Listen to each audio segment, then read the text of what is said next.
Bagaimana keadilan bisa ditegakkan dalam kasus ini dikarenakan para tersangka masih di bawah umur dan sudah bergabung bersama kami pakar hukum pidana Universitas Trisakti Abdul Fikar Hajar. Selamat siang Prof. Selamat siang, Mas. Ya, Oke. Prof. Jadi dalam kasus ini sebenarnya informasinya satu ditahan, tiga lagi dipulangkan direhab begitu. Setelah rehab, tapi proses pidananya masih berlangsung begitu ya Prof. Nah, jadi prosesnya ini Ya, sekarang tetap bisa dihukum atau tidak mereka-mereka yang di bawah umur ini, Prof?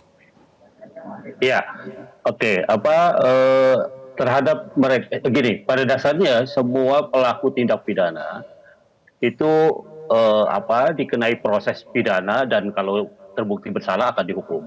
Oke, Itu dulu ininya. Yang pertama itu, ya. Yang kedua, ketika di dalam proses itu ada pengecualian terhadap mereka yang belum dewasa, ya. Yang belum dewasa itu adalah anak di atas 12 tahun sampai 18 tahun kurang 1 hari. Gitu ya. Kualifikasi anak-anak. Di bawah 12 tahun itu yang bertanggung jawab orang tua. Tetapi setelah 12 tahun sampai 18 kurang 1 hari itu anak yang disebut anak yang berhadapan dengan hukum gitu. oke, Dan terhadap mereka itu tidak bisa dikenakan hukuman seperti orang dewasa. Ya, umpamanya tidak dikenal hukuman mati, tidak dikenal hukuman seumur hidup, gitu ya.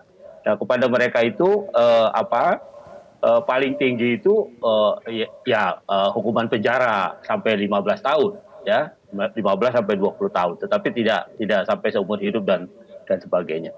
Nah, tetapi bersamaan dengan itu ada hukuman yang biasanya diterapkan pada mereka yang sudah berumur 14 tahun sampai 18 tahun kurang 1 hari itu ada disebut hukuman tindakan, ya.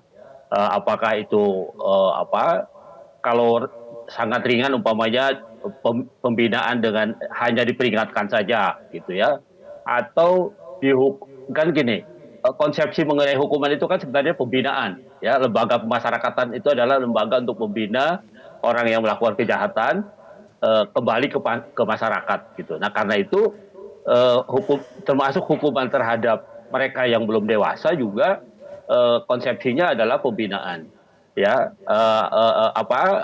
Yang paling ringan adalah pembinaan dengan peringatan, ya. oke, Tetapi eh,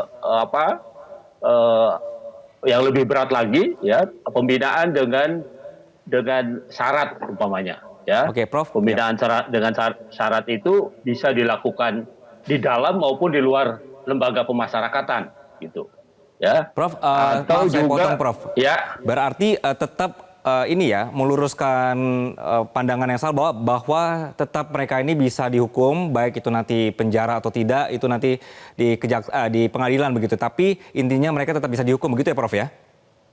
betul, betul. Oke, baik, Jadi Prof. mereka Ya. intinya tetap diproses secara Mhm. pidana dan berlaku pengaturannya. Cuma karena mereka belum dewasa, maka lebih ringan. Karena itu kemudian hukuman juga tidak maksimal. Umpamanya mereka Oke, tidak kenal hukuman mati, hukuman seumur hidup, atau baik. hukuman penjara pun dia separuh dari orang dewasa, begitu. Baik, Prof. Ini ada pihak kepolisian menyebut bahwa motif pelaku ini menyalurkan nafsu begitu. Kemudian juga ada dugaan mereka ini sudah merencanakan untuk melakukan pencabulan. Kalau misalnya anak-anak yang berhubungan dengan hukum ini atau berkaitan dengan hukum ini, mereka bisa dikenakan pasal berlapis tidak, Prof? Iya, eh, pada dasarnya setiap pelaku pidana, jika perbuatannya itu eh, dalam pidana itu dikenal perbuatan berlanjut, gitu. Jadi habis melakukan ini dilanjutkan dengan perbuatan ini, gitu ya.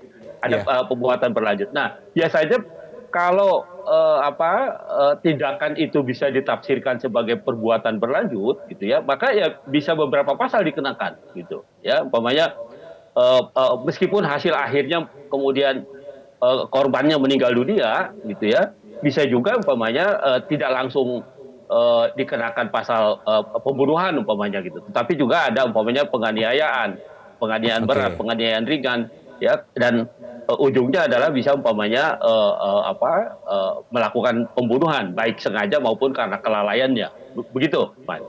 Baik. Prof, ini juga mungkin dipertegas ya. Jadi mereka ini kan memiliki niat untuk melakukan pencabulan, tapi ternyata mereka Ya. tidak menyangka bahwa apa yang mereka lakukan itu merenggut nyawa orang lain. Ini pandangan hukumnya seperti apa, Prof? Iya, mungkin dari sudut dari sudut niat gitu ya, dari sudut tujuan dari perlakuan itu tidak bisa dikualifikasi sebagai perbuatan sengaja gitu. Umpamanya walaupun hasil akhirnya adalah meninggal dunia, ya meninggal, tetapi sesungguhnya mereka tidak bermaksud umpamanya untuk membunuh gitu. Ya, tetapi yang terjadi adalah kematian. Gitu. Nah, tetap Ya. saja hukum memandangnya di samping ya pasal yang paling ketentuan yang paling maksimal adalah pembunuhan gitu ya. Tapi juga ada beberapa pasal umpamanya yaitu tadi umpamanya ada penganiayaan ya penganiayaan berat gitu ya dan kemudian sengaja melakukan pelecehan umpamanya undang-undang tentang kekerasan seksual dan sebagainya ya. Nah itu bisa diterapkan gitu. Tetapi ujungnya itu tadi ya bahwa perbuatan itu kemudian mengakibatkan kematian gitu ya.